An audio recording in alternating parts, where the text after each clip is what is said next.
की ओर आने के लिए विवश थे। और तब मन कहता था क्या हो गया मेरे बिहार को। बाल्यकाल से मन चिंतित रहता रहा है, क्यों ऐसी परिस्थिति आई कि छोटे से रोजगार के लिए लोगों को बाहर जाना पड़ता है। जब डॉक्टर राजेंद्र प्रसाद जी ने सपना देखा होगा एक स्वतंत्र भारत का, कभी उन्होंने ऐसा नहीं सोचा होगा कितनी बड़ी संख्या में लोग बिहार से बाहर जाएंगे। जब क्रांति का स्वप्न आदरणीय जयप्रकाश नारायण जी ने सोचा होगा तो कभी नहीं सोचा होगा कितनी बड़ी संख्या में लोग बाहर जाएंगे। कौन इसका उत्तरदायी? यदि हम सोचेंगे तो कोई और नहीं है, हम हैं। यदि हम सोचते हैं कि कोई और इसका कारण है तो कोई और नहीं है। एक एक व्यक्ति जो बिहार का है वही इसके उत्तरदायी है।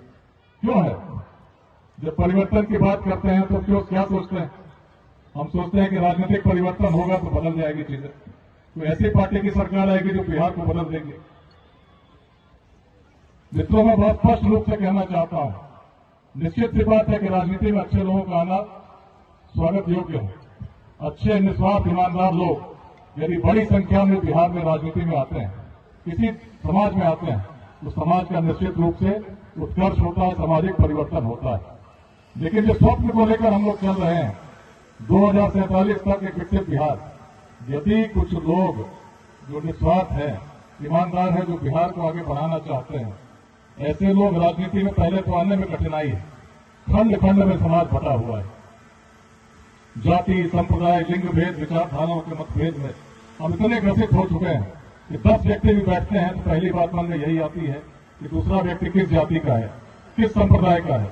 उसके अनुसार हम तय करने लगते हैं कि इससे हमारी मित्रता होनी चाहिए कि नहीं होनी चाहिए, किस प्रकार के विचार मेरे मन से इनके प्रति निकलने चाहिए।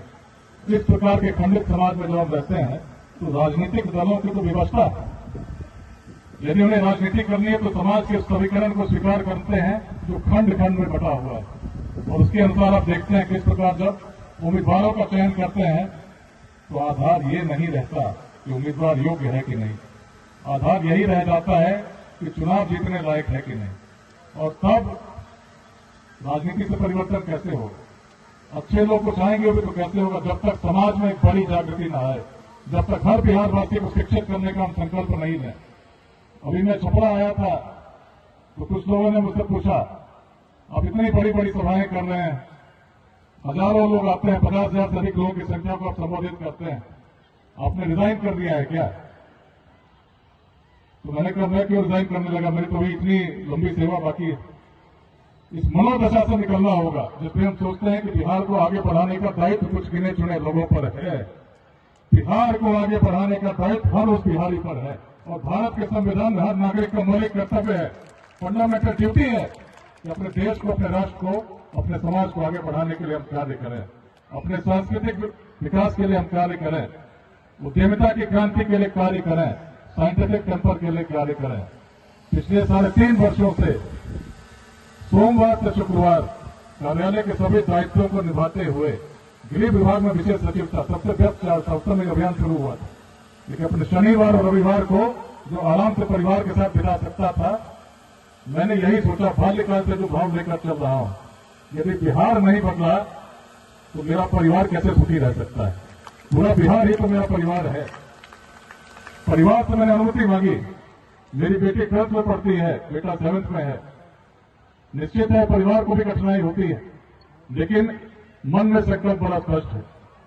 जब पूरे बिहार को परिवार के रूप में देखता हूं तो एक एक व्यक्ति जो किसी दूसरे गांव में बैठा हो, मन में इच्छा होती है कि बिहार से इसको बाहर जाने की आवश्यकता नहीं। और जब तक हम इस प्रकार के खंड खंड में बटे रहेंगे, ऐसा नहीं हो सकता है। प्राचीन बिहार से सीखने की जरूरत है। जिस बिहार में हम अखंड भारत के साम्राज्य का निर्माण कर सके, उसमें जातियां तब भी थीं, लेकिन इस प्रकार का जातिवाद अगर रहा होता जिसमें हम संघर्ष करते हैं, तो मगध में कभी नंद वंश का उदय नहीं होता। जो सबसे निम्न वर्ग से आते थे, ऐसे व्यक्ति शासक बन सकते हैं, ऐसी अवधारणा देने की महान भूमि हमारी बिहार की भूमि रही। यदि इस प्रकार का जातिवाद रहा होता तो अखंड भारत की तो कल्पना भी नहीं कर सकते। आचार्य चाणक्य भी यदि चलते और इस प्रकार के जातिवाद से ग्रसित होते तो निश्चित है कि चंद्रगुप्त की जाति खोजते। अलग लोग थे हम, तभी हम वैशाली को स्थापित कर सके जिसकी आधार जाति नहीं थी। अलग अलग संप्रदाय को मानने वाले लोग उस वैशाली के संथागार में एक भाव से अपने गणाधिपति और गण परिषद का चयन किया करते थे। ये हमारा इतिहास है, वेदांत की धरती रही है। कल शमाइल अहमद जी के साथ गोपालगंज में थे, गोपालगंज के सारे शिक्षकों को संबोधित कर रहे थे। मैंने बताया वेदांत की दृष्टि को समझो। क्या दृष्टि थी हमारी, एक एक विद्यार्थी को समझना होगा। 2 सूक्त मैं बताऊंगा जो वेदांत के हैं, जो बताएगा हमारी दृष्टि क्या थी। हमारी दृष्टि ऐसी नहीं थी कि हम आपस में संघर्ष करते थे। गुरु और शिष्य एक वृक्ष के नीचे बैठे थे। गुरु और शिष्य एक वृक्ष के नीचे बैठे थे, तो गुरु ने शिष्य से कहा, तुम्हें जो दिखता है, जहां कुछ नहीं दिखता है, वहां भी सब कुछ विद्यमान है। दृष्टि की आवश्यकता है। यदि तुम वास्तव में विद्वता ग्रहण करना चाहते हो, समाज को कुछ देना चाहते हो, तो जो सामान्य रूप से दिखता है उसके आगे देखना होगा। तो शिष्य ने पूछा, ये कैसे हो सकता है? जो सामान्य रूप से दिखता है वही तो दिखता है, जो नहीं दिखता नहीं दिखता है। तो गुरु ने कहा, जहां शून्य है, जहां कुछ नहीं है, वहां भी सब कुछ है। शिष्य बड़ा अचंभित हुआ, जहां कुछ नहीं है वहां सब कुछ है, कैसे हो सकता है? तो गुरु ने कहा, ऊपर क्या दिखता है? शिष्य ने कहा, ऊपर हम लोग एक वृक्ष के नीचे बैठे हैं, उसके ऊपर आसमान है, चिड़िया घूम रही हैं। गुरु ने कहा, वृक्ष पर चढ़ जाओ। शिष्य ने वैसा ही किया। तब कहा, अब क्या दिखता है? तो शिष्य ने कहा, कुछ टहनियां दिखती हैं, कुछ पत्ते दिखते हैं, कुछ फल दिखते हैं। तो गुरु ने कहा, फल को तोड़कर नीचे आ जाओ। जब शिष्य ने वैसा किया तब गुरु ने कहा, इस फल को खंडित कर दो और तब बताओ अब क्या दिखता है। तो शिष्य ने जब उस फल को खंडित करके उसमें से बीज निकाला, तो उसने कहा कि इसमें कुछ फल का गुदा है, कुछ बीज है। और बीज को जब खंडित किया तब गुरु ने पूछा, अब बताओ इस बीज के अंदर तुमको क्या दिखता है? तो शिष्य ने कहा, बड़े ध्यान से उसने उस बीज को देखा और कहा, गुरुदेव इसमें तो कुछ नहीं दिखता, कोई भिन्नता है ही नहीं, मैं क्या व्याख्या करूं? तब गुरु ने कहा, जिस बीज में तुम्हें कुछ नहीं दिखता है, उसी में तो एक पूरा वृक्ष का संदेश समाहित है। एक एक व्यक्ति, एक एक महिला, एक एक युवा, एक एक किसान जो मेरे समक्ष बैठे हैं, मैं तो उनमें प्रकाश पुंज को देख रहा हूं, जिसमें जागृति हो गई, बिहार बदल जाएगा। जिसमें प्राचीन पूर्वजों की दृष्टि आ गई, बिहार बदल जाएगा। वेदांत का संदेश को समझिए। किसी धर्म को हम मानते हो, लेकिन यदि ऋषि की बात को समझ गए, जिन्होंने कहा, बिहार की बोल है, ओम पूर्णमदः पूर्णमिदं पूर्णात् पूर्णमुदच्यते पूर्णस्य पूर्णमादाय पूर्णमेवावशिष्यते। जो पूर्ण था पूर्ण ही रहता है, पुनः पूर्ण में विलीन हो जाता है। जब भी कभी जीवन में निराशा होती है, इस मंत्र को याद करता हूं। और मैं एक एक व्यक्ति से कहना चाहता हूं, जीवन में कभी निराश हुए, इस सूक्त को याद कीजिए, हमारे बिहार के दृष्टा ने दिए, वेदांत में दिए। किसी व्यक्ति की हम कल्पना करते हैं तो सोचते हैं कि अब पूर्ण है, हर व्यक्ति में कुछ न कुछ कमी है। लेकिन ऋषि की दृष्टि क्या थी? जैसे सोने को हम छोटे छोटे भागों में काटेंगे, तो जो छोटा कण होगा उसमें गुण क्या होंगे? किसके गुण होंगे? सोने को काटेंगे तो क्या गुण मिलेंगे? बताइए। सोना का। कितने लोग सुने हैं कि हर आत्मा में परमात्मा का अंश है? कितने लोग सुने हैं? सुना है ना? सब लोग सुनते हैं बाल्यकाल से। हम किसी धर्म को मानते होंगे, ये तो कहते हैं कि सबकी रचना एक ईश्वर ने की, अल्लाह ताला ने की। कहते हैं कि नहीं कहते हैं? और यदि ईश्वर ने सबकी रचना की, सब तो कहीं न कहीं एक अंश रूप तो उनका विद्यमान है। ऋषि की दृष्टि क्या थी? ऋषि ने क्या सोचा?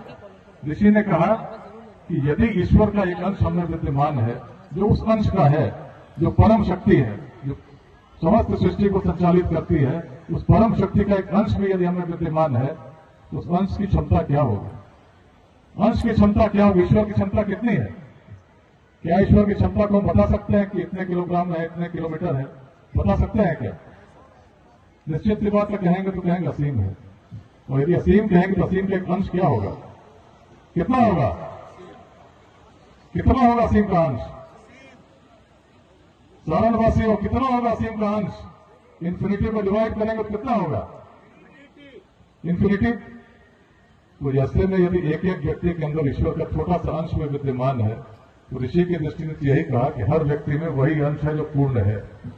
इसीलिए पूर्ण नहीं रहता है, पुनः पूर्ण में विलीन हो जाता है। जिस व्यक्ति में इस प्रकार का भाव आ जाए कि मुझमें भी पूर्णता है, तो व्यक्ति क्या सोचेगा कि मैं सब कुछ कर सकता हूं, मुझमें क्षमता की कोई कमी नहीं है। और तभी तो स्वामी विवेकानंद ने कहा कि जो व्यक्ति कहता है कोई लक्ष्य कठिन है, उसके अंदर तो समस्त सृष्टि की शक्तियां समाहित है। और ऐसा व्यक्ति जब कहता है कोई लक्ष्य कठिन है, निश्चित उसने अपने आंखों पर पट्टियां बांध रखी।